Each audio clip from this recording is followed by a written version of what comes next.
In the NEU, we set up the Climate Change Network in 2014 because a number of us were quite shocked that the NUT at that time didn't have a climate policy. And it took us a couple of years to get a motion prioritised enough onto the agenda for it even to get discussed. When we did get it, it was passed unanimously. So that indicates that support was always there, but it had to be mobilised. As the XR movement and the school student strikes took off, we organised a national conference with about 400 attending, pushing for schools to declare climate emergencies and to organise around it.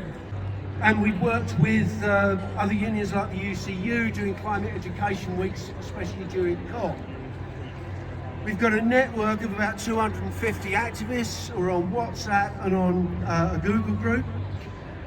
We meet half-termly. We link up with other campaigns in education like Teach the Future, Let's Go Zero 2030, UK School Students Movement, Green the Jobs Project, Ministry of Eco-Environment. I could go on all afternoon with just how many groups there are. And crucially, we linked up with the other education unions to have a common front on the DfE's net zero strategy, which people may have heard about, but it's basically, I mean, if one of my primary school teachers from the 60s was doing a report on it, they would have probably said, unsatisfactory, must try harder. Right? Because they have no overall curriculum review, they have no budget for schools retrofit, and they have no budget even for the good initiatives they have, like the Schools Nature Park and the sustainability lead for every school. But most crucially, it doesn't rise to the challenge of Article 12 of the Paris Agreement that requires countries to educate and mobilise the whole of society so that we can work together on the transition. We are of course engaged with the DfE, but we're keeping pushing. We also work with the official union structures.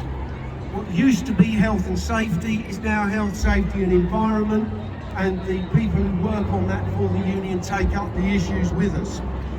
And so we've got things like heat guidance, clean air guidance that we've worked with other unions.